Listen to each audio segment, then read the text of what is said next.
Esto es Las colinas tienen ojos, un podcast sobre cine de género.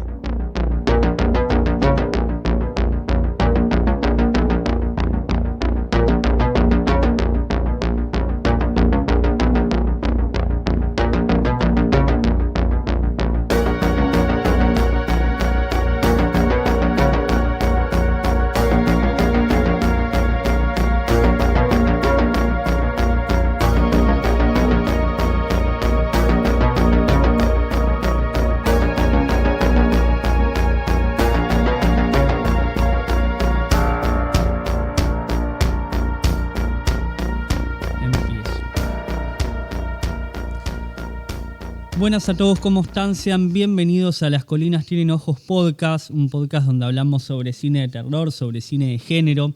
En el día de hoy tenemos la película El Príncipe de las Tinieblas, dirigida por el gran John Carpenter del año 1987. Quien nos trae esta película, y tengo el honor de presentarlo, es Adrián Smukler, quien es realizador audiovisual y también es docente. ¿Cómo estás, Adrián? Hola, ¿qué tal? ¿Cómo vas? ¿Todo bien? Todo bien, todo bien. Bueno, nada, ya comentamos un poco antes fuera de micrófono, pero la verdad estoy agradecido de que estés acá en primera instancia y que puedas compartir tu tiempo para hablar del Príncipe de las Tinieblas. Bueno, voy a empezar con la pregunta de siempre del podcast, que es ¿por qué la elección de la película? Recién algo te comentaba. Es una película que a mí me impactó mucho. Eh, Cuando me dijiste, bueno, tu película favorita del género, eh, bueno, también tengo ahí en primera línea En la boca del miedo y El Exorcista. Son películas que en todo caso me cuesta definir cuál es mi favorita. Pero de las otras ya he hablado en algún otro podcast, y de esta no, y esta la tenía como más, hacía un tiempo que no la veía, y en realidad yo creo que siendo honesto con mi historia espiritual y cinéfila, es probablemente la troncal, la que más claramente me define los alcances y las posibilidades del género dentro de un eh, sesgo particular de Carpenter, pero que es muy propio del género, que es moverse en el ámbito más del clase B también y de eh, eh, integrar las posibilidades de reflexión que brinda el género. Desde un ángulo más, si se quiere, no digamos marginal, pero lateral, ¿no? Dentro de lo que es la producción cultural, ¿no? Es el género de terror en general, no, particularmente en la época en la que filmaba, sobre todo el grueso de su filmografía, Carpenter, no era un género prestigiado. En las últimas décadas empezó a haber como una especie de corriente más culta, podemos decir, de horror un poco más mainstream Sí. eh, y- Siempre en el podcast terminamos, todos los podcasts, independientemente de la película que sea, se termina hablando un poco de lo que es el terror actual y siempre coincidimos con cualquier invitado que hay como ahora un cierto culto o cierto prestigio de que te guste incluso como espectador el cine de terror, y en la forma de hacer también se ve en ciertas películas y demás que han sido como marcadas como películas a ver, ¿no? Por el mainstream de ahora. Y pero que en general, o por lo menos con cierta. Yo tampoco soy un especialista del género, ni mucho menos. Pero siempre que por ahí puedo ir al cine y no tengo nada particular para ver, lo digo muy seguido, siempre hay alguna película de terror. Es como que es muy raro, no, digamos. Yo no recuerdo que me haya pasado decir, bueno, agarrar la cartelera a ver qué podía ver y que no hubiera una opción de película de terror. Y cuando no encuentro nada que por alguna razón me resulte atractivo, voy a la película de terror, que es como una cierta garantía este, de que va a haber una propuesta eh, eh, provocativa, por lo menos, ¿no? Y estimulante. Después pueden no gustarme las películas, muchas veces me pasa, este, pero se generó en su época eh, en los 90 a partir de Scream y de por ahí, ¿cómo se llama? La primera de Sam Raimi, Sí, Evil Dead. Evil Dead, como una especie de acentuación del rasgo irónico que está Cool, frecuente claro. muchas veces en cine de género, y estimular un tipo de espectador que va a ver las películas de terror un poco para no asustarse, digamos, ¿no? Para no tener miedo, que Sino es para exactamente reírse lo contrario de... sí, sí, como a Sí, para pasarla reírse, bien. burlarse, Sí, sí, sí. ¿eh? A pasarla bien en el Eh, sentido de que sea un disfrute, incluso bueno, se ve en algunas películas que si no, de ahora, por ejemplo, que si no son la solemnidad en el terror, se van al otro lado, que es como la cosa más burlesca o más, sí, como más burda, si se quiere, de la cuestión. Sí. Sí, que me acuerdo que Carpenter justamente le habían hecho una pregunta en algún reportaje sobre esa tendencia, que ojo, para mí Wes Craven se mueve bien en el borde sin caer en una cosa eh, distante y paródica del género, digamos, pero Carpenter decía, dio una respuesta que para mí es buenísima, que es cine hecho para espectadores que se creen más inteligentes que las películas que ven, ¿no? Yo creo que uno tiene que ver el cine de terror deseando tener miedo, ¿no? Para que la película funcione. Prestándose a la propuesta de la película, creyendo ese mundo ficcional, sabiendo que es ficcional. Entonces tenés también la ventaja, pero situándote ante la posibilidad de que lo que la película te presenta sea real y no sea una cosa de mirá los salames que se creen esto, porque ahí es donde empieza a operar en tu subjetividad de un modo tal que te hace cuestionarte cosas que son, que, que, que, que en general los géneros, son como codificaciones que trabajan, eh, son como troqueles, ¿no? Como estructuras, el seteo de lo que uno espera cuando va a ver una película de género. Digamos, cuando uno va a ver una película de género, sea el que género que sea, ya tiene como una determinada predisposición. Estás como seteado de una determinada manera y ese seteo hace avanzar un montón las posibilidades de conexión con un sistema de ideas, y cada género es como una disposición para un determinado ámbito del pensamiento, de la imaginación, de la subjetividad, de la cultura. Y el cine de terror para mí es el género metafísico por excelencia, digamos, ¿no? El género de horror, digamos. A lo que uno le tiene miedo es a lo otro, a lo que no es uno. Y entonces, a lo que uno para definirse y para sostenerse trata de mantener a distancia porque hay como una polaridad que eso no, en un sentido ontológico, eso cuestionaría no solo mi identidad personal, psíquica como yo, sino la propia noción de qué es ser humano, de qué es el ser, de qué es la verdad, la realidad, distintos órdenes de,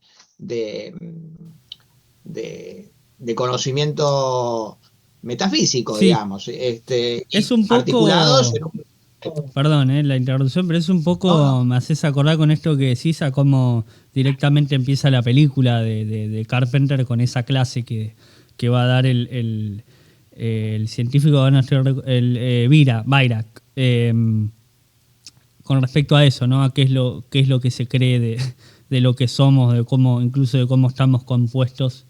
Y de alguna manera siento que esa clase con la que empieza el Príncipe de las Tinieblas, un poco puede ser, ¿no? Esta misma charla indirecta con un posible espectador que está viendo eso.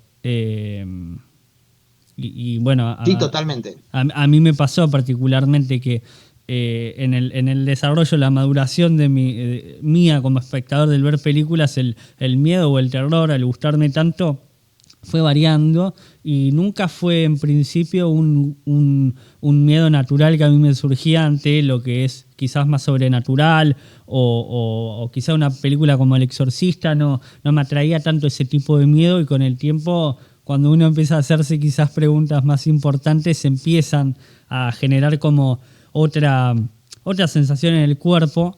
Y me pasó con El Príncipe de las Tinieblas, que sobre todo es una película que para mí tiene como una urgencia tal que te desespera, es desesperante. A mí me conmovió de ese sentido, ¿no? De decir, hay algo que es más importante de lo que pensamos y está pasando, ¿viste? Y es terrible. Y es algo sobrenatural que de alguna manera te afecta y no deja de ser terrible porque siento que hay una idea incluso en un espectador actual o incluso de cierta forma de encarar la vida, que es que bueno, que esto quizás lo mitológico ya o el mito, esta concepción del mito como una mentira, que lo escucho en la cotidianidad y cuando uno habla con las personas, que es algo que no suele atravesar, y que el cine de género y sobre todo directores como Carpenter lo tratan muy bien en todas las películas.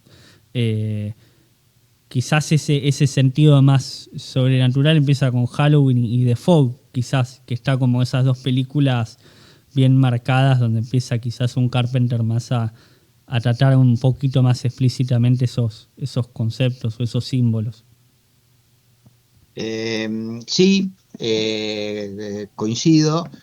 Es interesante que sea, digamos, que nos hayamos dado un ámbito en el cual eso lo podemos conservar, digamos. Esas preguntas, el mundo moderno se caracteriza esencialmente por negar Claro. ese otro orden de realidad, que bueno, que algunos pensamos todavía que es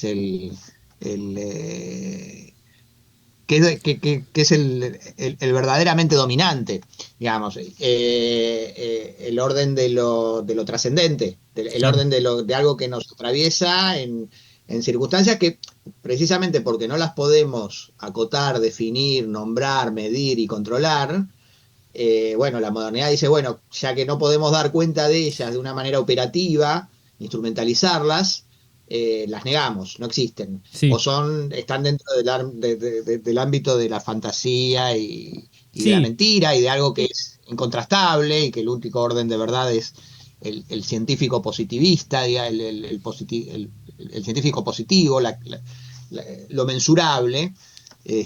Bueno, y me parece que la película aborda esa tensión y esa distinción entre lo sagrado y lo científico positivo como de una manera muy rigurosa. Vos decías recién la clase de Virac del principio, ahí es muy claro, digamos. Aparte es un científico que es muy, digamos, ahí hay todo un diseño muy riguroso de cómo organizar el conocimiento en general dentro de la película, el conocimiento científico y las distintas estructuras vinculadas a la intervención de llamémoslo sobrenatural, pero no en un sentido contemporáneo peyorativo, digamos, No. Sino todo lo contrario. Porque cuando se empiezan a charlar Catherine y Brian, ella estudia física práctica. Sí. Y a él le sorprende porque dice, ¿para qué estudias con Virac? Que es muy riguroso, no, como dice, exigente tampoco, despiadado, creo que es la traducción del... No quiere científicos, quiere filósofos, dice. Claro. ¿No? Y él elabora en las clases un relato sobre la ciencia, donde la coloca en un lugar de dar cuenta, él cuando dice que a nivel subatómico las partículas, la razón colapsa. Sí, ¿Cómo? sí. No, digo que a nivel subatómico es lo que se dedica. Hablan mucho de la física cuántica, Claro. como esa disciplina que se encarga de estudiar es lo más chico del universo, que a día de hoy se entiende que es lo que menciona Catherine en un momento que a mí me pareció, más allá de ser algo como que le menciona al chino, que no recuerdo su nombre, lo del gato de Schrödinger, lo de que cuando es observado puede cambiar su estado, pero no deja de ser las dos cosas al mismo tiempo también. Y eso me pareció muy interesante, como que ella no lo entienda en esa instancia que es el principio de la película. Bueno, ella, claro, lo que dice es que él dice, es incomprensible, y dice ella, ese es exactamente el punto, que el sentido común no puede dar cuenta de esa superposición de estados. Es muy rigurosa, hasta donde yo sé, no soy tampoco físico ni científico ni remotamente, pero es algo que a mí siempre me interesa, y en términos de divulgación científica, digamos, después Sí, que sí. tanto lo que pueda decir, pero en términos de divulgación científica, la película aborda los temas con mucho rigor, digamos, Claro. ¿no? En todo caso, hay algo raro que yo no termino de entender si es deliberado o no, si qué onda, si qué trató de hacer con eso, si se le escapó una tortuga o qué, cosa que me sorprendería mucho, que tiene que ver con la luna llena, y que cuando es de día y la ven, es una luna en un cuarto no, con un filete ahí casi nueva, pegada al sol, que es imposible, digamos, Claro. la superposición de... Y no sé si con eso quiso sembrar una cosa de algo. Me llama la atención porque la repite varias veces y es algo que le llama la atención a los científicos. La miran como algo raro, y ninguno dice, che, qué raro ese reflejo o algo, como si pudiera ser un reflejo de otra cosa. Eso me llama un poco la atención, pero salvando eso, o dejándolo si se quiere, Fareta siempre habla de la omisión polémica, que tendría que ver con una especie de error deliberado o hueco o laguna deliberada que deja el autor como para sembrar algún elemento para la reflexión. Mm. Yo con esa deliberación no me importa demasiado si viene Carpenter y dice, no, la verdad que se me escapó la tortuga, o la verdad que ni lo pensé y no me importó, o lo pensé, alguien me lo dijo y dije, bueno, no importa, es una película. En cualquier caso, para mí la deliberación de un artista no es necesariamente algo que hace conscientemente. No, Un hueco claro. también es una fisura, digamos, por lo menos para los que tenemos cierta idea de que lo sobrenatural no es algo inexistente, eventualmente donde se cuela, digamos, una grieta que abre para otras posibilidades. En todo caso es algo inquietante y polémico, pero lo traía como ejemplo contrario a que el resto de las cosas eh, son todas elementos tomados con rigor científico, por lo menos en estos términos que digo de divulgación. Esto que dice de que a nivel subatómica habitan los fantasmas y demás, es una forma de convertir en relato, Virac al principio, Sí.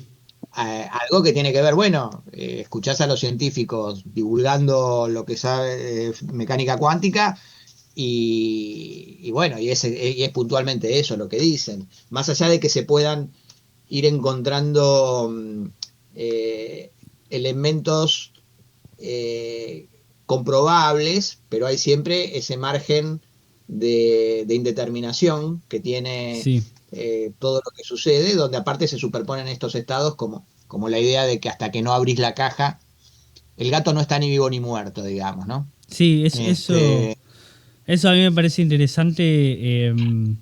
Sobre todo, hay una cosa que hace Carpenter en el inicio que me llamó la atención desde el primer momento que vi la película, que es que en sí, el inicio de esta película es como la película que más me llamó la atención, su inicio, en el sentido de que es una película un poquito más coral y que empieza como ya en media res, ¿no? Ya está sucediendo y tiene esa urgencia.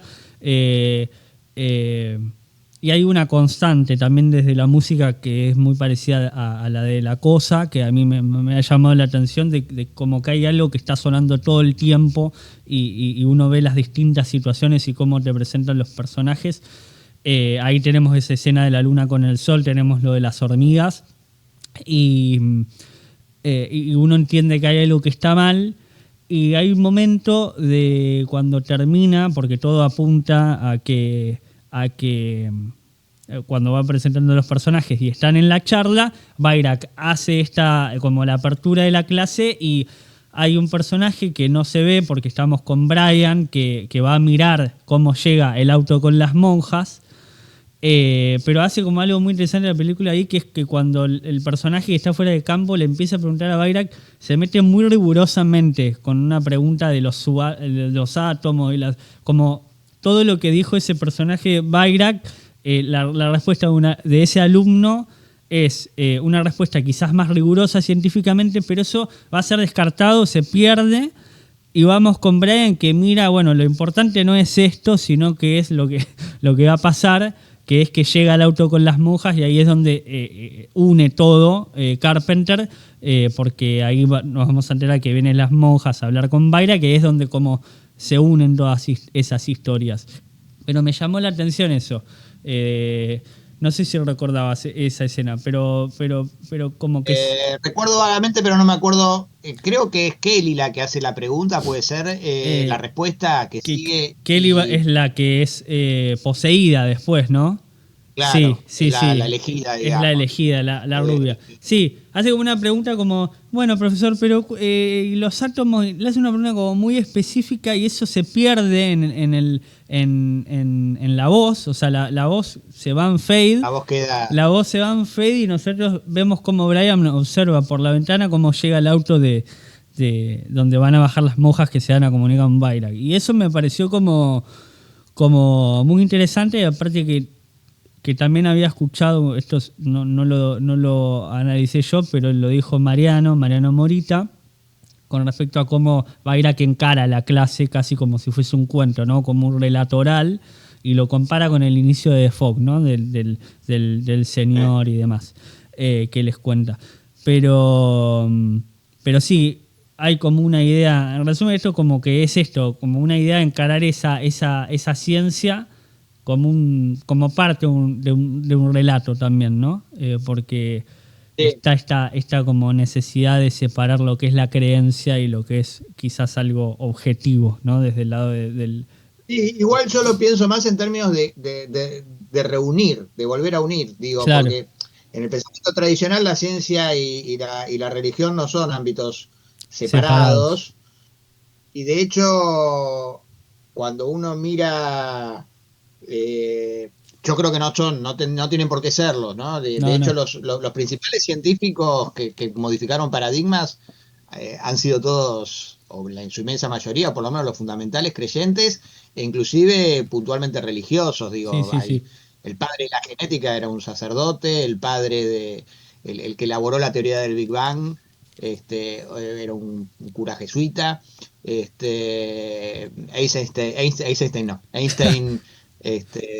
decía que la ciencia abre puertas para encontrar detrás a Dios y tenía muchos comentarios, era un hombre de fe. Es decir, que en realidad la ciencia positiva y la religión abordan ámbitos, que son, si se quiere, distintos, pero conectados, digamos. Entonces, para mí es muy interesante Virac o Bayrak, no sé cómo, habría que escuchar a ver cómo lo mencionan, precisamente porque él los tiene unidos, él no tiene él cuando encara como relato la ciencia pone por encima el abordaje, si se quiere, narrativo, que el abordaje puntualmente científico. Y cuando dice espera filósofos, para la mayoría de los, inclusive diré los pensadores y hasta de los filósofos contemporáneos, la ciencia es rigurosa y la filosofía a veces parece ser como una especie de cuelgue que uno tiene y que es libre. Un hobby, como claro, algo... Sí. Y ahí cuando Brian dice espera filósofos, no científicos, lo está diciendo en un sentido en el que la filosofía debería dominar sobre la ciencia y no al revés. Claro. Es decir, no estar la filosofía sometida a la ciencia, sino la ciencia positiva orientada por el pensamiento filosófico, metafísico, y la película convierte todo eso en un relato muy potente. Yo recién estaba, mientras vos me comentabas, porque tengo acá la película en un costadito buscando ahí el diálogo, sí, es Kelly la que dice, y lo que dice me parece que es relevante también en términos...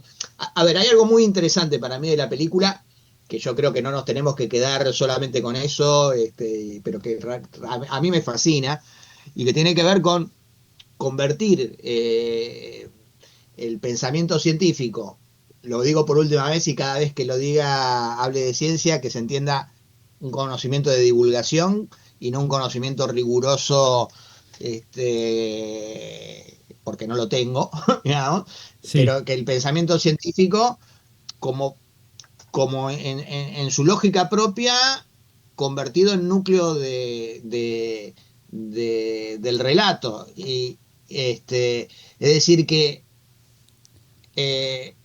el pensamiento científico o el discurso científico a través del cual dialogan todos los científicos de la película, construye diégesis, construye universo ficcional. Y hay como una propuesta al espectador de no pensar esto en términos puramente fantásticos, sino pensar esos términos fantásticos como fundamento del pensamiento científico. claro. Entonces eso a mí me parece genial, digamos, genial me refiero como forma de pensar filosóficamente el mundo, como no solamente genial como qué cuelgue copado de este director de cine que se le ocurre tal cosa, sino qué pensador grosso. Para mí es uno de los pensadores fundamentales de la modernidad, Carpenter. Claro. De los más importantes, quiero decir. Porque para mí el cine es una forma de pensamiento que encarna el pensamiento en un conflicto humano y construye ese conflicto humano como núcleo de un mundo, de una diégesis que se ordena por ese conflicto humano. Y eso se propone, para mí, como paradigma de pensamiento sobre el mundo. Claro. Entonces, simbólico, porque yo no es que necesariamente tengo que creer esto que decías de la urgencia, que me parece clave, no lo perdamos, eso Sí, porque sí. me parece fundamental. Está muy bien. Yo por ahí, de tantas veces que la vi, ahora que te escuchaba decirla, decía, claro, ¿no? Cómo necesito a veces una mirada fresca para reactivar esta cuestión de la inmediatez y de la urgencia, de que es clave en la construcción de sentido de la película, que esto nos agarra por sorpresa, que nos agarra por sorpresa, pero está predeterminado con precisión hasta milimétrica desde hace millones y millones y millones de años, y que hay señales de eso a las que deberíamos prestarle atención, con lo cual esa inminencia es un llamado urgente a tomar riendas en un mundo que esto puede estar pasando, No, es puede que estar pasando. yo, perdón, pero pensaba esta urgencia, ¿no? Eso que me generó la película, aparte, ¿no? De estar como que estar sujeto a algo tan grande y tan malo que digo, y esta película del año 87, digamos, y son o sea, es mucho tiempo, o sea, faltaban 13 años para que yo nazca, por ejemplo, no sé. Y esa película ya está hablando de eso. Hay un montón de películas que están hablando de alguna manera de los mismos temas, pero digo, que me haya interpelado de esa manera en 2026, ¿no? Uno dice, bueno, como que, nada, uno no sé si vive o no vive pensando en que va a pasar algo malo todo el tiempo, pero de alguna manera la película como te convoca a eso, que bueno, puede ser ¿qué hacemos con esto, ¿no? ¿Qué hacemos con esta revelación de una verdad que es mucho más grande que la cotidianidad o de cosas que quizás son más siento que es medio cliché decirlo, pero más banales, ¿no? Como, bueno, está pasando algo muy grande, ¿viste? Es el fin del mundo. Sí, es el gran autor apocalíptico, Sí, sí. es un profeta. Carpenter, en esta No, todavía. perdón, y hago un inciso, y digo que ya a mí también me encanta la divulgación científica, y yo también escucho un montón me gusta, por ejemplo, en lo personal, escuchar estos científicos divulgadores de muchos estilos, estas boludeces que han surgido últimamente sobre la Tierra plana y la conspiranoia y todas estas cuestiones, y digo, son las mismas discusiones que se tienen en esta película que las que se tienen hoy, y digamos, no hay una cosa que te revele algo de la vida real que esta película quizás sí. ¿entendés? Cuando la terminás de ver, ¿no? Como que se te ordena el mundo o ese quilombo con el que quizás yo venía en lo personal, bueno, escucho esto, qué sé yo, pero no hay nada resuelto. Hay tanta certeza a la hora de hablar de esta cuestión científica más positivista, pero que no es nada resuelto. Y quizás en una película se te ordenan esas ideas. Decís, va por acá el asunto. Eso nada más. Totalmente. Sí, no, bueno, es un montón. Sí, bueno, estamos en la misma página en eso, digamos. Estamos de acuerdo. Esa para mí es la función del cine, más allá de, bueno, inclusive uno puede decir, y la película me parece que lo incorpora en su propia dinámica, en su propia lógica.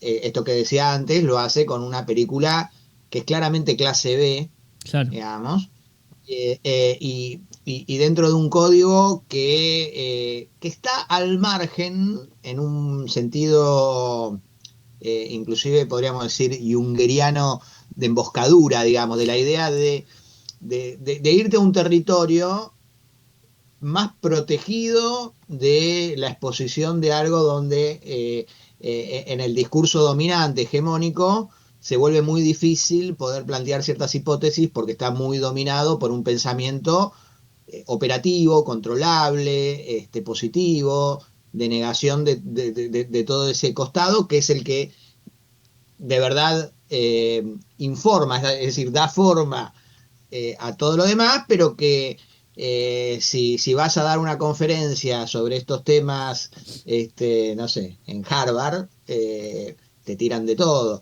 Entonces, bueno, ¿dónde podemos seguir pensando esto, no? Bueno, lo podemos Claro. seguir pensando en este costado y en ese sentido, esa autoconciencia también se da en que el destino de la humanidad básicamente se juega en una iglesia abandonada, en un barrio donde ya hay edificios, pero es un barrio que debe ser en un suburbio de Los Ángeles, en donde, y con científicos que están medio desviados, que ni siquiera... Sí, son eh, estudiantes, ni siquiera son científicos de son primera orden. estudiantes y evidentemente Virac lo que hace es decir, convocarlos a esto, porque no puedo hacer un pedido oficial a la universidad, entonces llamo a la colaboración de otros científicos de otras áreas, de biología y de teología y de otras áreas, que seguramente él tendrá sus contactos, obviamente eso no está contado, pero es un profesor prestigioso, este, pero que no hace una cosa oficial, digamos, Sí, y ¿no? quizás De hecho,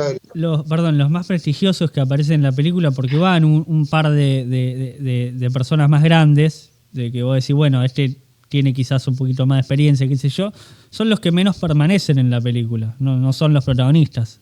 Van, instalan las cosas a la computadora, qué sé yo, y quizás el que más se queda es sí, el de lentes que muere y no más, hasta ahí.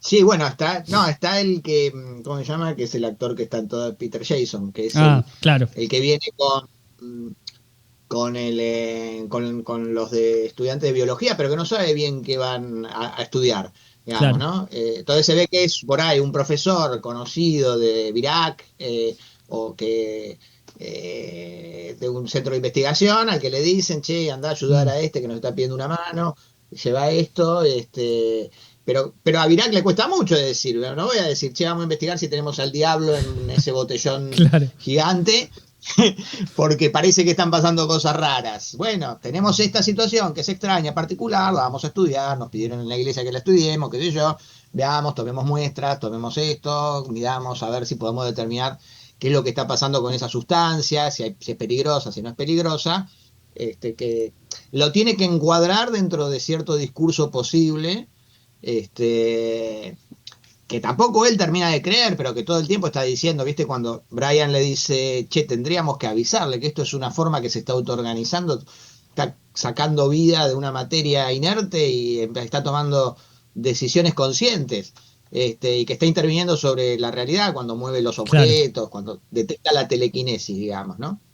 Eso creo que Faretta había señalado en algún momento que Brian, ¿no? Descifra la telequinesis, Brian De Palma y Carrie, Mm, digamos, ¿no? Ahí hay como un claro. guiño. Hay un guiño en Brian de complicidad, obviamente, obviamente. Inclusive si John Carpenter dijera, ay, la verdad que no se me ocurrió, digamos, el nombre que le vino es Brian, Sí, sí. que es el otro gran autor, me parece, que se mueve en un ámbito análogo, ¿no? Es distinto porque es más terror psicológico, el Sí, de De está todo Palma. este juego con la carta que tiene el personaje de él. Sí, Que bueno, que yo había escuchado, porque Mariano hizo un análisis también en su canal de YouTube y demás. Yo lo interpreté como una cosa de esta operación que está haciendo el diablo sobre la realidad. Y no, viste cuando desaparece la carta que les está contando y desaparece. sí. Yo lo interpreté como, bueno, hay algo, es eso que parece que no puede suceder, sucedió, pero no es la intención de, Igual, mi bueno, lectura ahí es como que él la hace desaparecer, ok, hace un truco, ok. Bueno, porque él juega con cartas, claro, ¿no? nunca le sale. Él no dice, upa, la carta desapareció. Mirá, me parece que es un truco, porque él viste que juega con las cartas, Sí, él sí, está sí. jugando al solitario al principio, este, y cuando está en el juego de seducción con Catherine, también está con las cartas, manipulando las cartas.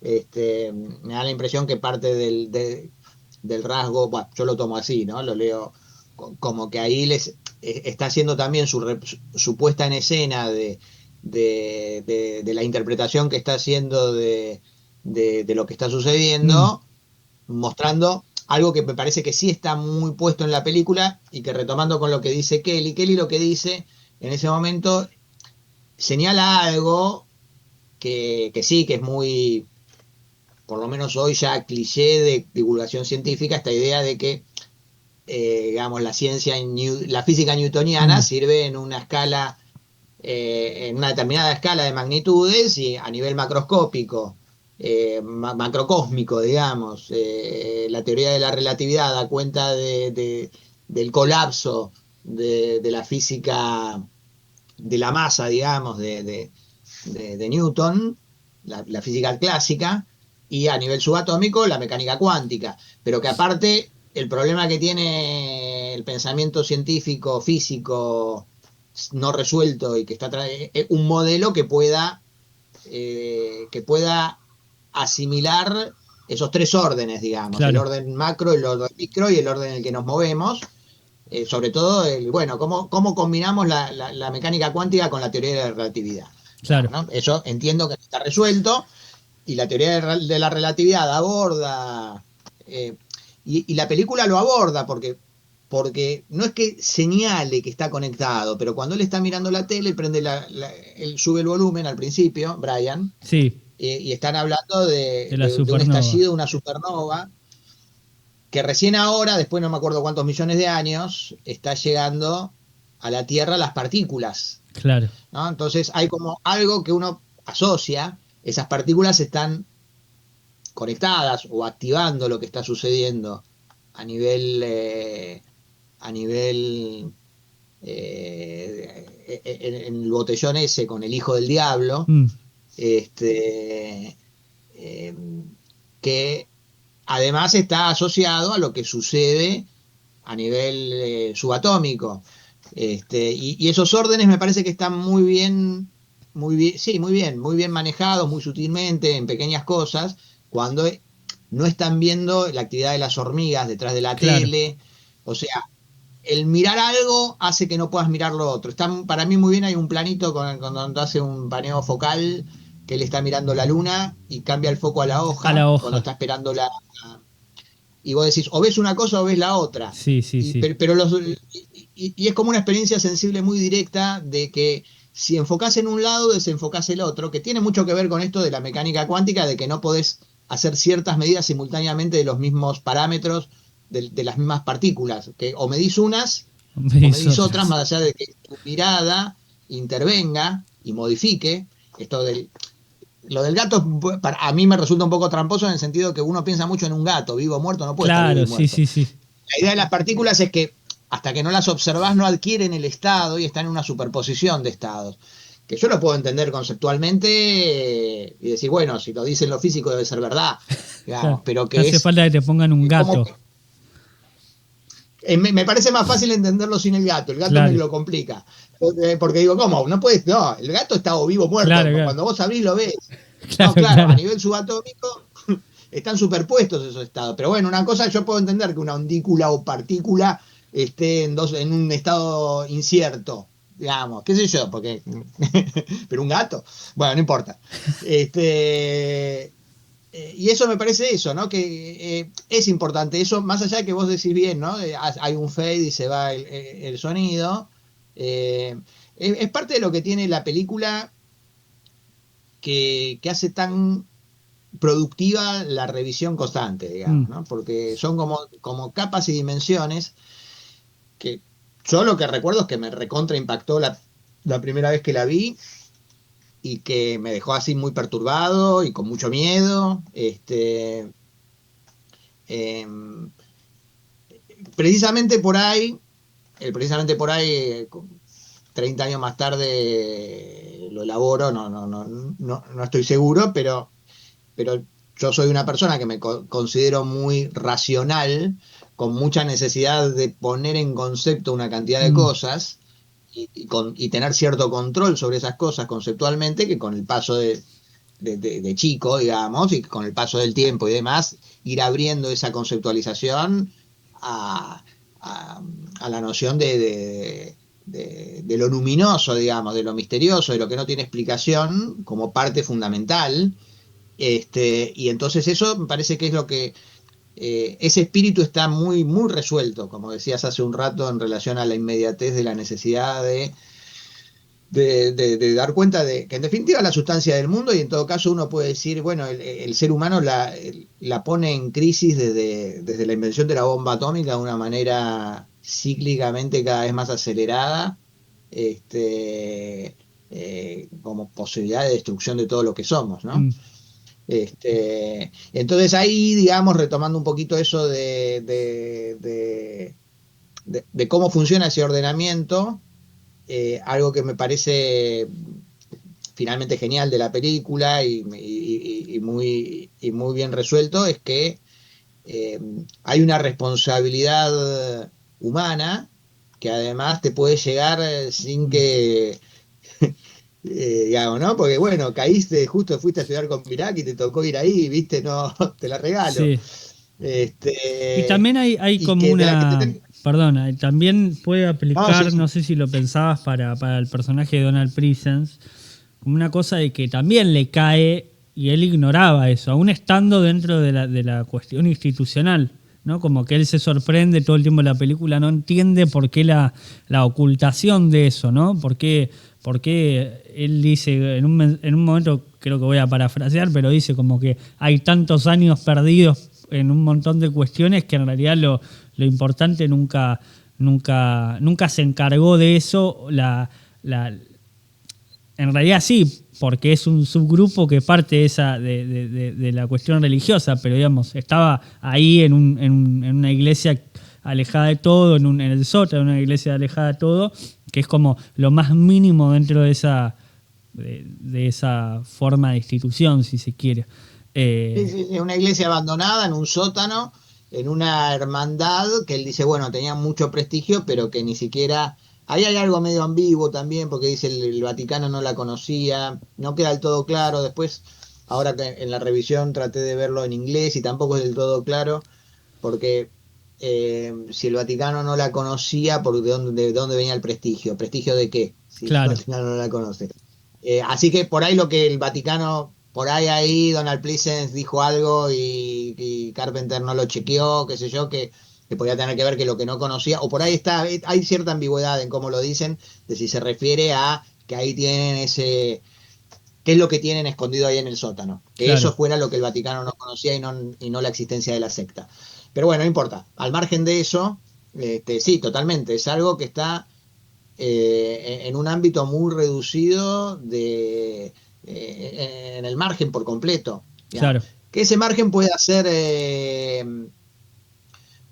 una conservación de un núcleo secreto que precisamente por estar al margen, la institución, si se quiere, religiosa, eh, logra, logra conservar, me parece que también es interesante, sí. digamos, ¿no? Y que aparte, esta idea de que lo central se juega en el margen.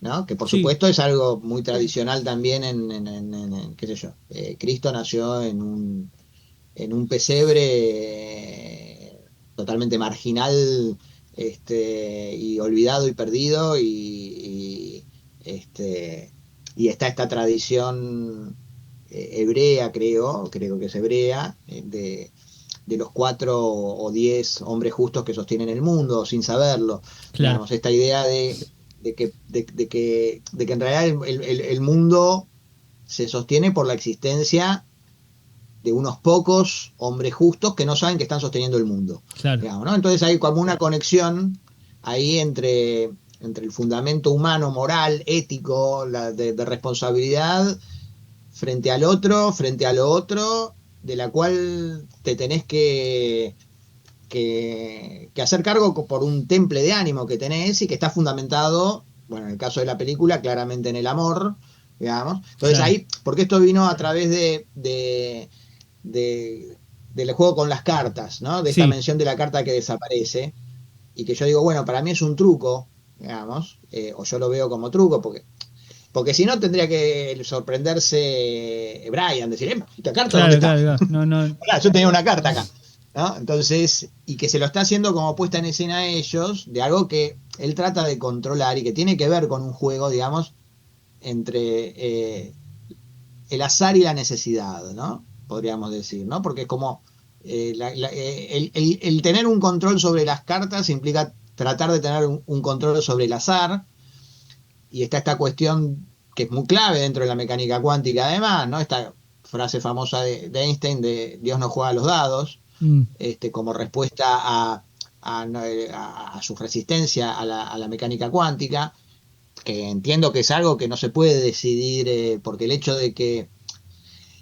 lo que dicen los científicos, los físicos cuánticos, que el azar es parte de la indeterminación, por ahí más que el azar, ahí habría que entrar en el detalle, digamos, es parte sustancial, necesaria de la mecánica cuántica, que no es que hay algo que escapa del cálculo, sino que es esa necesario. incalculabilidad es parte fundamental de la teoría, y que por eso pueden determinar los márgenes con bastante precisión, entiendo, de probabilidades, es decir, que si tirás, no sé, 1 millón de experimentos, tenés muy preciso que el 28% va a ser así, el 40 tanto y el tanto tanto, lo que no tenés es cada uno en particular por la posibilidad de...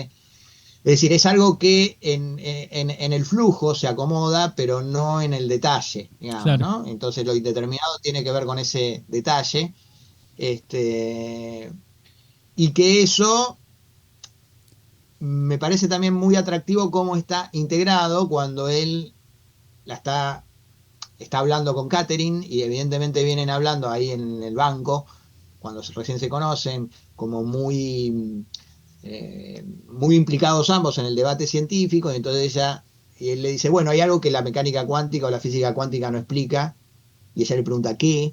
No, ¿no? Él dice, ¿por qué una chica tan linda como vos no está nunca en nuestro pabellón? Algo por el Sí, sí, sí. estilo, y ella se ofende, digamos. No sé, para mí es muy genial cómo está controlado eso, y con pinceladas muy sutiles, porque esto que decías que hacía, bueno, vos naciste en el 2000, entiendo, si mis Sí, sí, cuentas no sí. fallan. este, y bueno, ahí ya hay una deconstrucción, este, completa, digo, de la perspectiva de género, digamos, ¿no? Ahí hay como que bueno, que obviamente en el centro, en Estados Unidos, y acá también, ya en la década del 80, no era algo, el feminismo, algo ajeno, digamos, ¿no? Pero ella le dice, bueno, es un comentario muy sexista, ¿no? Y aparte falso. Soy sexista y me enorgullezco de serlo, ¿no? Parece casi un incel contemporáneo. Sí, sí, sí. Este, y ahí ella se enoja, y con razón, y entonces él se rescata ahí. Entonces ahí él le dice, espera, espera, espera, no quise ir por acá, ¿no? O sea, hay como una reacción de él, de autoafirmación, si se quiere, de la diferencia sexual, que no necesariamente está planteada en un mal sentido, Y algo ella debe haber captado, digamos, de que bueno, fue un desliz, Claro, te lo vamos a perdonar por ahora, porque hay algo de conexión genuina en esa búsqueda de verdad que a ella la apasiona y que es muy importante para mí que ella sea una física práctica porque es la que va a entregar el cuerpo, digamos, claro. ¿no? O sea, hay un lugar donde el conocimiento tiene que volverse efectivo y eso implica un, un encarnarlo. Por eso para mí es muy importante que el conocimiento científico y el conocimiento trascendente no se separen, digamos, ¿no? Porque hay una necesidad y que de hecho la solución de la restauración de cierto equilibrio, por lo menos provisorio, en el mundo, tiene que ver con ese acto de sacrificio que Claro. hace Catherine, ritualizado por el cura este, que aparte en el transcurso perdió la fe, digamos, ¿no? O ya la tiene perdida de antes, digamos, pero que acá la recupera. Y la recupera por presenciar el sacrificio Claro. que hace por amor Catherine, por amor que simultáneamente amor a Brian, porque ahí Brian está siendo atacado por el negro poseído por el diablo, Mm, y la forma que ella descubre de rescatarlo no es ayudándolo a él, sino arrojándose con Kelly en ese abismo, y claro. entonces al mismo tiempo que lo está salvando a él, está salvando a la humanidad. Entonces ahí hay como también una cosa muy, muy bella de la idea de que lo que nos salva y lo que eventualmente salva al mundo es el amor, y el amor no abstracto, Claro. digamos, sino que el amor en el que, inclusive el amor a la humanidad, es el amor por el que tenés próximo, bueno, en este caso el amor romántico, por alguien que conoció hace 2 o 3 días, o que concretó hace 2 o 3 días, pero que eventualmente, porque para mí es una de las escenas más románticas, es muy loco encontrar, ¿no? Sí, Probablemente una de las mejores escenas de amor en una película de clase B de terror, y no en una película, en un drama amoroso necesariamente, podía haberlas, no digo que no, pero la escena de ellos dos cuando se levantan, cuando les lleva el café, mm, a mí me parece bellísima. ¿Cómo sabes lo que te voy a decir? ¿No? Y ella le dice, te quiero decir algo. Entonces ella le dice, no, no me lo digas, decímelo la próxima, o la tercera, o la cuarta, si la hay, ¿no? Como que, bueno, ella evidentemente tuvo un par de desilusiones amorosas, claro. este, eh, y él le dice, ¿cómo sabés qué es lo que te voy a decir? Y cuando ella le responde, porque si no es lo que pienso, no me interesa, es muy genial porque dan por sobreentendido, este, Sí, que le va a qué decir miedo que no... eso, que la ama y que como esa cosa de no querer pasar algo más importante, ¿no? Como algo, bueno, porque evidentemente en un primer encuentro decirle a alguien que la amás, tiene toda una carga, tiene una carga importante. Entonces es, ¿Te parece? sí, sí, y eso está Echa muy, Flea, digamos, lo más probable es que te que digan, te saquen andate de acá cagando. enfermo. Sí, sí, sí, sí. Y que eso se resuelve, me parece, de buena manera después, cuando ellos están encerrados en el cuarto. Sí. Eh, Es genial, ¿no? Como se resuelve genial, porque aparte ni siquiera hace falta que se lo digan, ¿no? Cuando ella y, dice, eso que me ibas a decir, decímelo ahora, y se besan. claro. Este, no hay nada más importante, le dice ella. Podés pensar que ahora, dadas las circunstancias, es poco importante, pero es lo único que importa, Y en ¿no? realidad el tiempo es casi el mismo, ¿no? O sea, el que se conocen. Algo que quizás en otro contexto era muy rápido, ahora pasa a ser lo más importante también. Sí, totalmente, ¿no? Y además es, bueno, por eso. Entonces, ahí hay, inclusive yo diría, es como una lectura, sobre lectura, pero que tiene que ver para mí es una lectura consistente, que, que en ese azar, digamos, esa relación entre el azar y la determinación, uno dice, bueno, cuando estalló la supernova, hace no sé cuántos millones de años, ya se podía calcular en qué momento iba a llegar esas partículas a la Tierra. Entonces, más allá,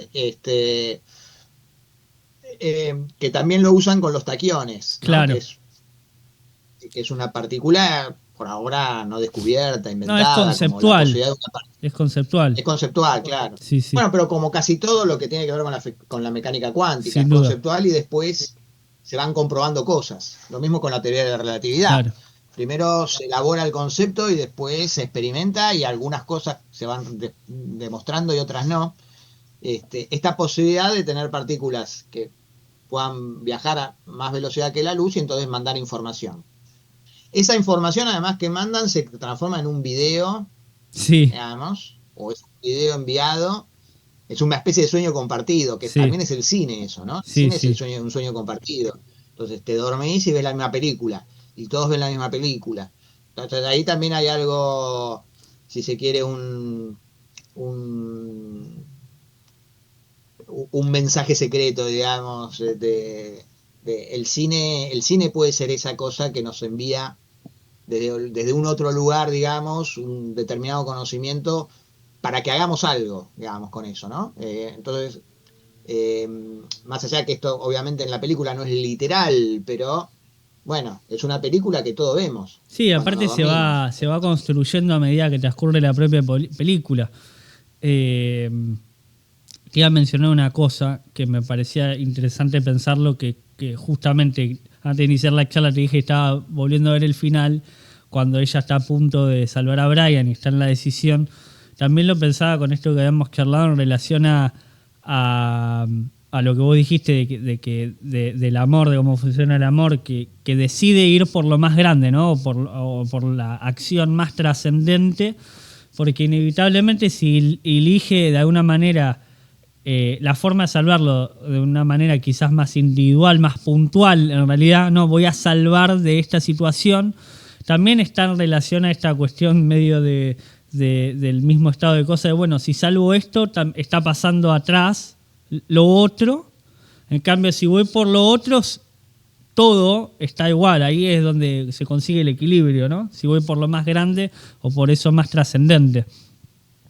Totalmente, porque además, para mí lo genial también de la acción dramática en el que la pone Carpenter a Catherine es que si ella, suponete, tuviera la fuerza suficiente como para sacarle al negro de encima y resolver la situación puntual, terminaría de salir el diablo Claro. del lado oscuro.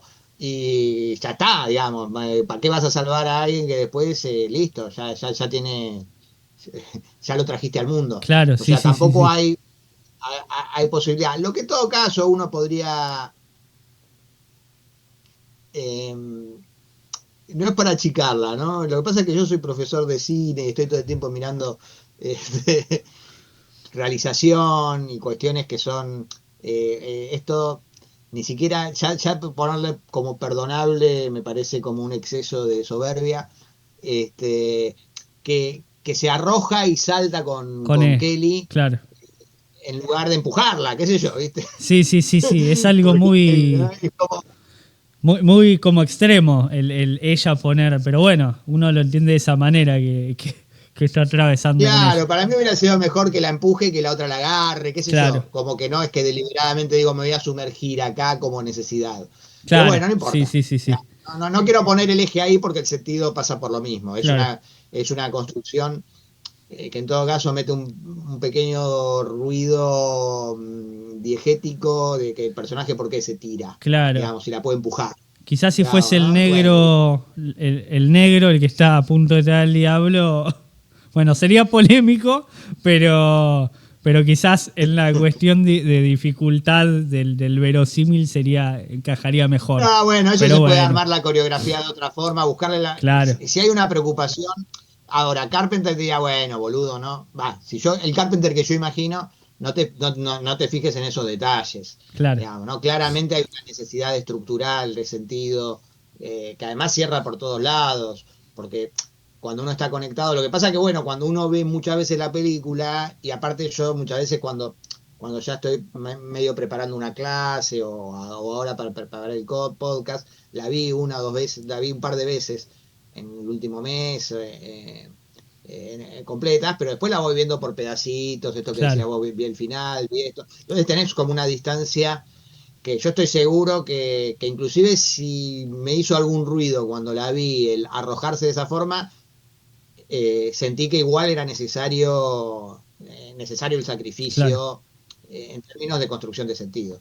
Entonces, nada, hago esa mención, es una deformación profesional, digamos, ¿no?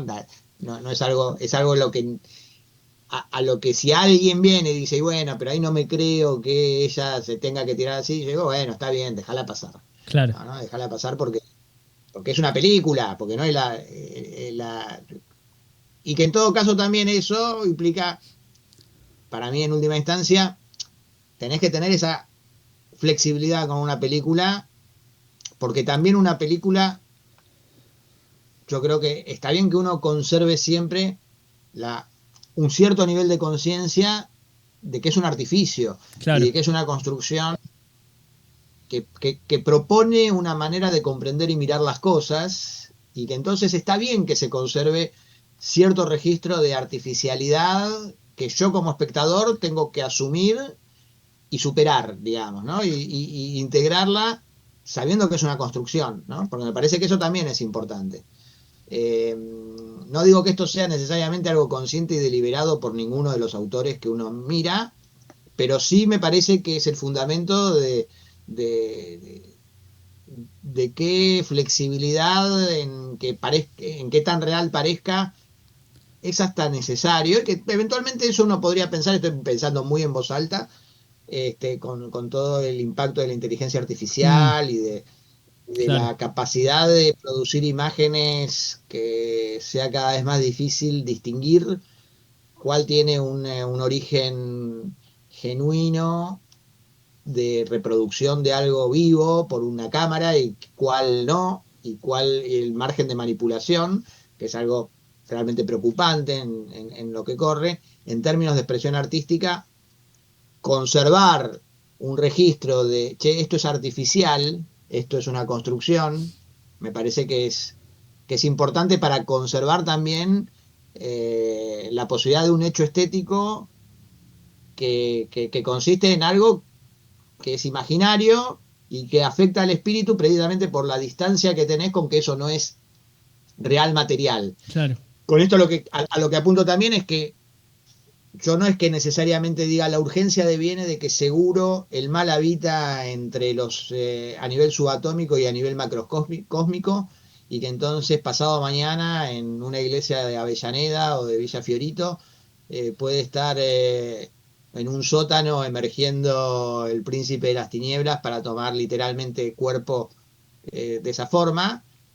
Si me apurás, me cuesta creer, lo dejo abierto en todo caso, pero en esa materialización, claro, en ese tipo de materialización del mal, pero no en lo que eso como construcción simbólica expresa, y en eso, bueno, sí creo, digamos, en que el fundamento de que de esta idea que también la formulan muy bien en la película, que dice Virac, ¿no?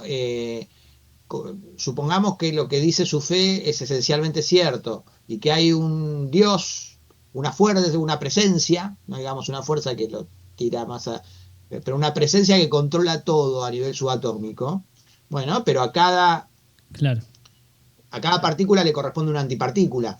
Entonces, y eso también es algo que científicamente es paradigma. Después yo no sé qué tipo de comprobación, pero esto de que hay detrás de lo efectivo un anti-efectividad, como si claro. fuera como. Y es un principio, entiendo que es un principio físico de los fundamentales, Sí, digamos, sí, ¿no? sí. Del equilibrio, ¿no? Y que entonces, bueno, y que eso mismo implica que esta cosa tan Lovecraftiana que tiene siempre la visión del mundo de Carpenter, de que, de que el mundo en realidad es una superficie frágil sobre una especie de magma de caos o arcaico, de algo que ha logrado, se ha logrado en algún momento llevar como algo que si no histórico, que realmente no,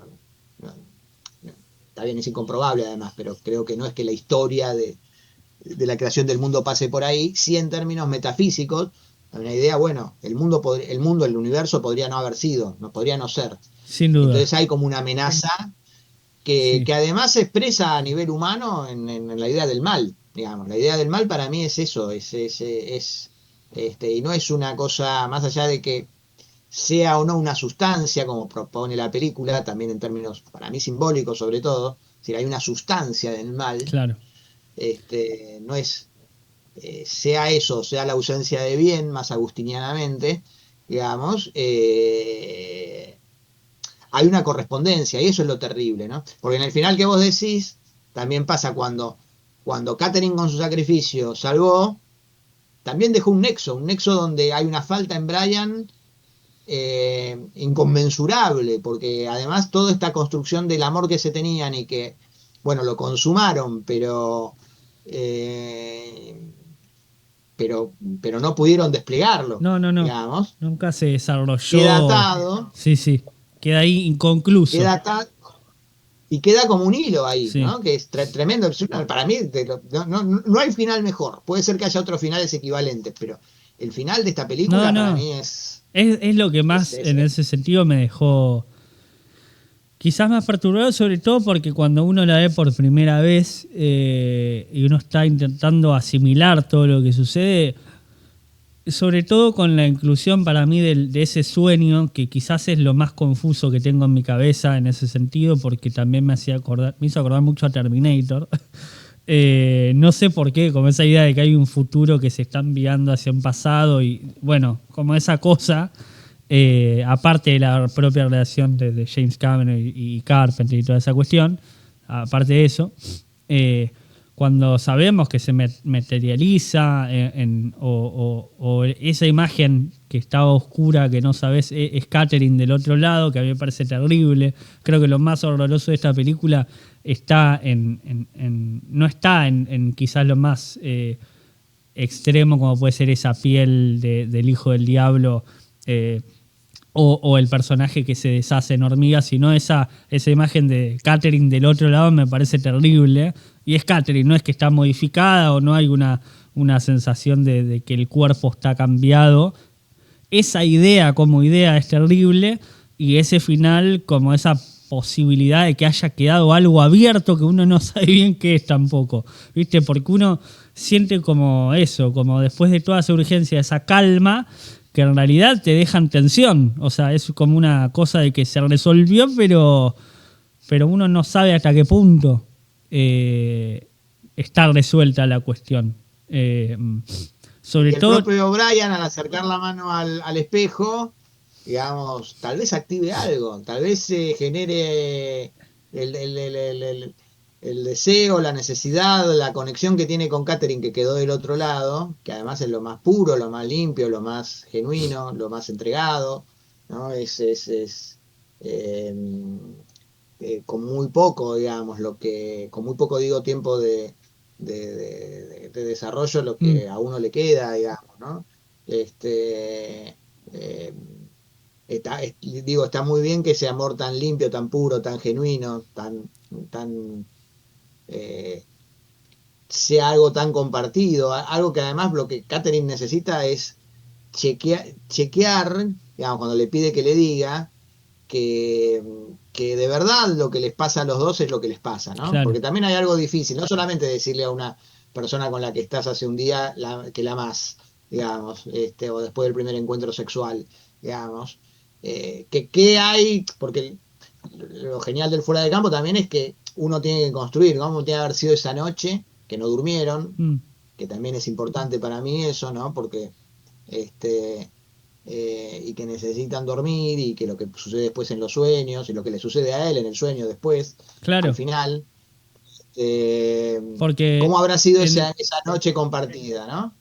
Para que los dos, y que ella le dé miedo, porque ya le pasó alguna vez creer estar enamorada y por ahí, ¿no? Porque le dice, ¿quién fue el que te dejó así? Que es algo que él toma de Hawks. sí, Hawks usa eso sí, sí, sí. en varias películas. Este, eh, bueno, no quiero saltar a conclusiones tan rápido, le dice ella en ese momento.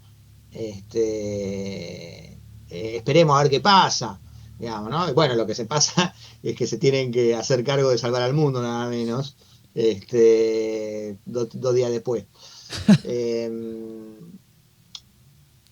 y que eso sea como el polo que queda activo, porque esto que decís, ¿no? De que lo perturbador es que cómo Catherine quedó ahí, pero no sabemos, digamos, ¿qué quiere decir que Catherine quedó ahí además, ¿no? Claro,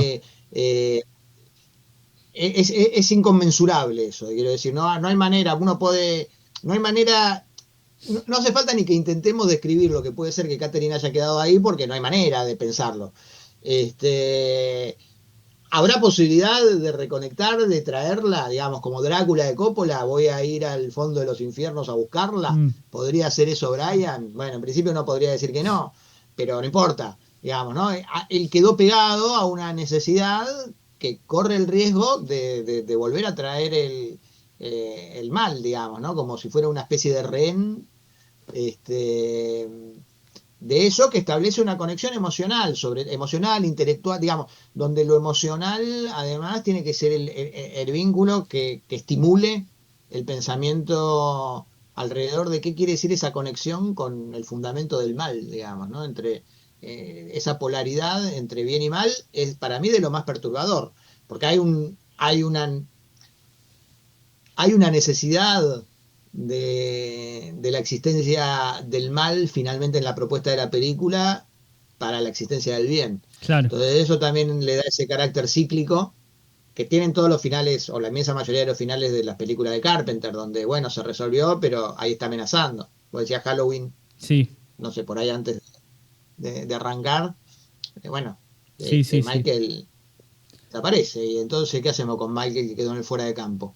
Bueno, y acá lo que queda en el fuera de campo, cuando termina la película, es, ¿tocará ese espejo? ¿Qué esperábamos que suceda cuando está por tocar ese espejo, del otro lado? Porque además él viene de un sueño adentro de otro, entonces ya ahí empieza a distorsionarse la idea de lo real, Claro, inclusive el sueño que él tiene es una transformación del sueño que él tuvo, pero también te deja, pero el sueño es, entonces yo estoy seguro, eso sí estoy seguro, que la primera vez que vi la película dije, era Catherine la que está salida de la iglesia. Después cuando la volví a ver me di cuenta que no, que es otra es figura, otra figura. que no era que Catherine ya estaba ahí atrás, Claro. digamos, ¿no? Estaba ya en ese, y que desde ese lugar, pero te lo deja también eso en un lugar muy, muy ambiguo. Era Catherine la figura que aparecía Claro. eso para mí está genial como está trabajado, porque además te hace pensar que no había llegado a ver a Catherine en el video en los sueños anteriores, Que se termina de como parte completar de ahora. que se termina de completar ahora, pero en realidad no, es otra Claro. figura. O sea, él está poniendo a Catherine, En ese lugar. si me preguntan a mí, yo me inclino por pensar, este es un sueño que él tiene sobre los sueños que ya tuvo Claro. ahí, digamos, como una especie de modificación de ese mismo sueño. Esto sí es un sueño, pero también el hecho de pensar que esto sí es un sueño y los otros no eran sueños, sino eran señales de video enviadas desde el futuro, este, implica una idea de cuál es el límite entre el sueño y algo que puede estar siéndonos dicho por algo Claro. o por alguien, ¿no? No, y que aparte Y eso, uno, justamente esa confusión parte de que el sueño lo están teniendo. No es que siempre toda la vida soñaron eso. Lo sueñan en el momento que está sucediendo eso y en la iglesia. Entonces uno diría, bueno, ¿por qué continúa este sueño? Si ya se supone que hubo una resolución. totalmente. Bueno, nada, ahí está como un poco también lo terrible de, no sé, de esa confusión que te puede dejar en un primer visionado, de cómo... Y que para mí esa confusión es operativa, está buena, operativa espiritual, imaginariamente, porque te lleva al problema. Te vas de la película con el Claro, problema. O sea, y que ese problema quede abierto, y queda abierto de una manera en la que queda totalmente cerrado, además, porque lo que queda es, él se quedó sin, sin ella. sin Catherine, y Catherine se sacrificó por nosotros, y tenemos esa deuda con Catherine. Y esa deuda es una deuda amorosa y que nos vincula con la posibilidad de traer del otro lado de hacer emerger del otro lado eso y al mismo tiempo con la responsabilidad, digamos, ¿no? Con esta cosa de inmediatez. Eh, para mí eso la convierte en una obra maestra absoluta, sin la menor duda.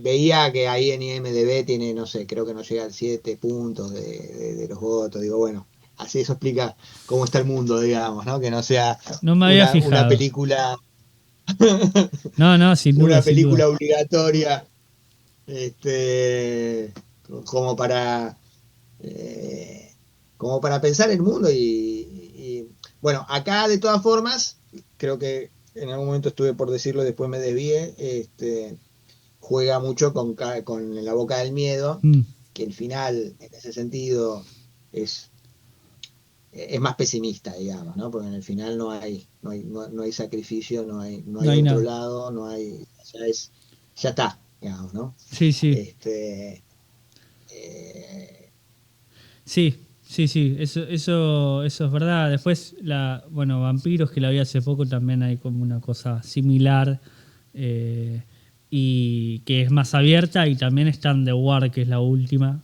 que también está la escena del Igual es espejo. más literal porque también sale del espejo, ¿no? Claro, Esa otra, eh, es muy... Sí, The War es una variación, me parece. El final de The War es una variación puntual con sí, digamos, ¿no? Porque ahí es ella misma en todo caso, pero dejó del otro lado también a su posibilidad más heroica, sí, ¿no? Porque es la que realmente la rescata, es la que queda del otro lado y vuelve de una forma monstruosa, es tremenda. A mí me encanta, The War es sí, me gustó mucho también. cosa. Me había Te quedado, mejora mucho la segunda vez que uno la ve, ¿eh? La ok, primera vez que no sé si la viste más de una vez, la vi una la vez segunda sola, vez que, pero me bueno, mirala gustó de vuelta, si ya mucho te y, gustó la primera, la segunda es genial. Cuando sabes toda la historia y vas viendo todo el despliegue de lo que se te revela, digamos, esto como para no quemarle la película a nadie.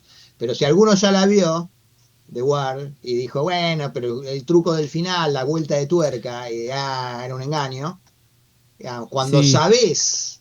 Es mucho mejor la película cuando sabes cómo termina y la volvés a ver, es genial. claro. Cuando todo el tiempo sos consciente de lo que se está poniendo en juego, es increíble. Para mí esa es una obra maestra también.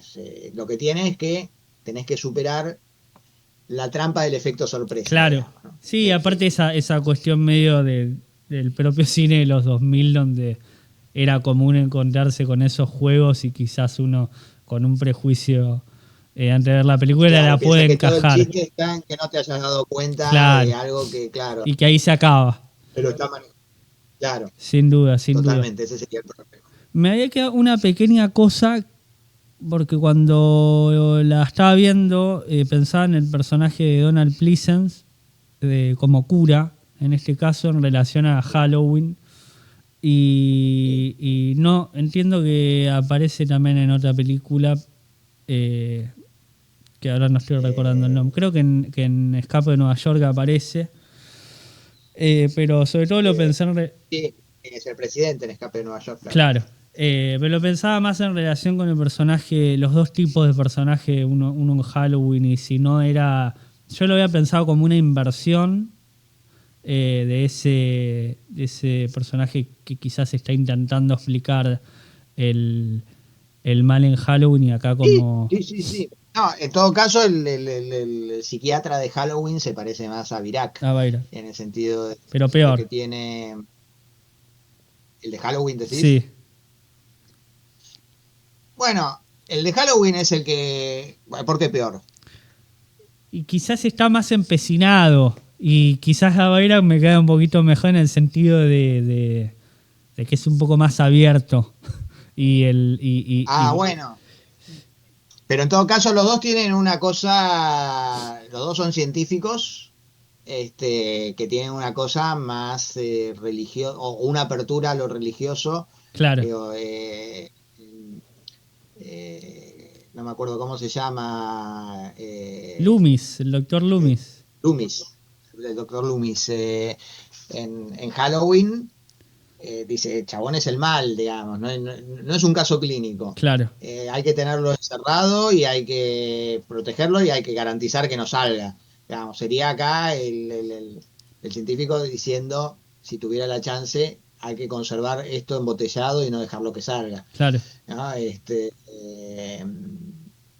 Eh, sí, para mí en todo caso es una, digamos, en Loomis están contenidos Viraki, el cura, Claro. este, eh, y, y, y bueno, y acá son dos funciones que son complementarias. En realidad el cura perdió la fe, digamos, o pierde la fe cuando se encuentra con esto. No es que esté claro dentro del relato, creo, no sé, o por lo menos no lo vi o no, que pierda la fe acá o que en todo caso es una fe débil. En ese sentido Mm, también hay un vínculo también con el exorcista, ¿no? Que la fe es puesta en cuestión, por lo pronto la fe es puesta en cuestión, digamos, ¿no? claro. De hecho, después hay para mí como un costado que la película pone ahí como que en realidad Cristo es un extraterrestre de una civilización y que eso encuentran en el libro, que para mí en todo caso, a mí no me entusiasma esa, para Ok. mí no haría falta poner eso, ¿En el ¿no? libro Pero lo como de una dicen? civilización. En la traducción del En libro la aparece traducción. como que es de una raza extraterrestre que vino a la Tierra a avisar Mm, de que esto iba a pasar y que como eh, y que lo mataron porque había gente que le creía, básicamente, ¿no? Y que entonces la iglesia lo que hizo fue transformar esto en relato, lo que era una información, porque nadie la iba a creer. Bueno, ahí hay como una serie de licencias que sí, yo las dejé prefiero, bueno, te la cuento de esta forma por ahí para que se vuelva más creíble para el espectador contemporáneo, tal vez. Para mí no hace falta y eso la achica un poquito eh, los alcances posibles de la idea, más allá de que, bueno, uno pudiera pensarlo, bueno, esto está escrito pensando en cómo va a ser leído y bla, claro. porque además es postergar, pensar que Cristo es un extraterrestre es postergar el problema. Eso es algo muy gnóstico en todo caso y que Carpenter tiene ese costado, digamos, la idea de un mundo dentro de otro, Mm, pero eso sigue tirando pateando la pelota afuera, tirando la pelota más para adelante, porque en algún momento tenés que decir, bueno, ¿y cuál fue el primer claro. civilización que lidió con esto? ¿O no la hubo? Digamos, y si no la hubo, ¿por qué? Digamos, ¿no? En todo caso, para mí es más fácil saltar todo eso y decir, bueno, es el hijo de Dios, así como este es el hijo del diablo, ¿no? Porque lo Claro. que está en la botella es el hijo del Es el hijo del diablo que va a diablo. traer al diablo, Sí, ¿no? sí. Bueno, es la antimateria, es el anticristo, digamos, la partícula contraria. Bien. Bueno, y Loomis me parece que está bien la conexión, ¿eh? Me parece que la conexión apunta a, bueno, en el caso de Halloween, desde el saber científico, digamos, viene un psiquiatra, y se encuentra con un caso de un niño así que bueno, es un caso clínico, tiene un problema psiquiátrico o es un caso teológico, digamos, ¿no? Porque no se da cuenta de lo mismo Claro. de alguna manera, ¿no? Es como no abordás con las mismas herramientas un caso clínico de alguien que tiene un problema psiquiátrico que alguien que es una corporización del mal, Claro, digamos, sí, ¿no? sí, sin duda. Eh, Más allá de que puedas pensar que también por la propia lógica del entramado del conflicto de la película, las dos películas me parece que abordan, que es cuál es el borde finalmente entre la enfermedad y el mal, digamos, Claro. ¿no?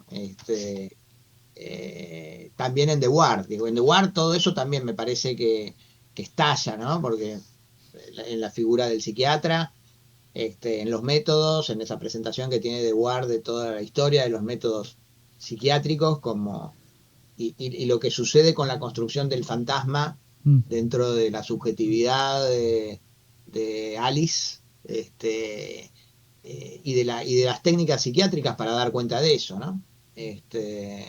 Con sobre todo la figura del abusador, que bueno, ¿dónde pones la vivencia que tuvo Alice en The Ward? Estamos mezclando, pero bueno. No, está bien, está bien. ¿Dónde la pones? ¿Es un enfermo mental? Claro. Bueno, qué sé yo, no sé. Digamos, ¿cómo lo vivís desde Alice? ¿Es un enfermo mental el abusador o es el mal? Claro. ¿No? Y eso es algo que sucede en el mundo, digo, ¿no? Cotidianamente, y hasta está naturalizado, ¿no? Uno piensa un bombardeo en una ciudad, sea Gaza o cualquier otra, la vivencia que tenés, sos un niño que está viendo cómo destruyen todo tu mundo, le vas a hablar de geopolítica, digamos, ¿no? Sí. O qué tipo de vivencia tiene. Y eso, si después de eso sale un terrorista, te sorprende, digamos, ¿no? Claro. Te sorprende que después de bombardearle y arrasarle la ciudad a alguien qué sé yo, que ya la estaba pasando mal antes, después te odie y decida entregar la vida. Bueno, y entonces en ese mecanismo, ¿no? Ese mecanismo por eso tiene que ver con, bueno, con la actualidad de todo lo que estamos haciendo y a dónde estábamos llevando el mundo y qué responsabilidad tenemos frente a eso, ¿no? Que la película pone. Parece muy... Sin duda, sin muy duda. ¿Te quedó algo más que quieras hablar del Príncipe de las Tinieblas? ¿Te quedaste satisfecho, Adrián? En principio estoy satisfecho, Okay. Satisfecho. Tenemos una responsabilidad si entendimos la película razonablemente, Sí. La cual esto es una manera de por lo menos plantear el problema. Claro. El problema es, en todo caso, eh, eh, volcar esto de alguna forma al mundo y a la existencia, ¿no? Y la película me parece que nos otorga esa responsabilidad, Sí. que no se resuelve en un podcast ni en una serie de podcasts, pero que, bueno, en todo caso, el podcast tal vez sirva para extender esos temas, sostenerlos vivos, activos, y si hay algo que pueda germinar de ahí, que germine. Siempre van a quedar cosas pendientes. Sí, sin duda. La película crece, en el diálogo que tuvimos, hubo cosas que en mi mirada sobre la película fueron creciendo, o, o- o- o fortaleciéndose, o ampliando posibilidades, y de eso se trata el diálogo, me parece. No hace falta pretender agotar todo. Sin duda. Bueno, de mi parte también, no mucho más para decir. Te agradezco por haber estado acá 1 hora y media de tu tiempo. Y nada, simplemente eso, agradecerte por haber participado. Yo la verdad que estoy muy contento Al con la contrario, charla. gracias por convocarme. La pasé muy bien. Bueno, no sé si muy bien es la expresión. Sí, la pasé muy bien. En todo caso, eh, nada, son temas que me parece que está bueno traer a la conciencia, por lo menos, y al diálogo y a su formulación. Y bueno, eso te agradezco porque este, me parece valioso. Bueno, también agradezco a toda la gente que está escuchando este podcast, que espero que les haya servido para el pensamiento, que en definitiva a mí yo cuando escucho podcast también me sirve para pensar y las películas y también pensar algunas ideas que yo no descubrí por motus propio. Y también agradezco al lugar donde estoy grabando esto, que es la Biblioteca Popular El Principito, que me proporciona todo el equipo y el espacio para estar un sábado estar grabando este podcast. Y bueno, nos vemos en el próximo viernes a las 18 horas como siempre y los saludo de nuevo.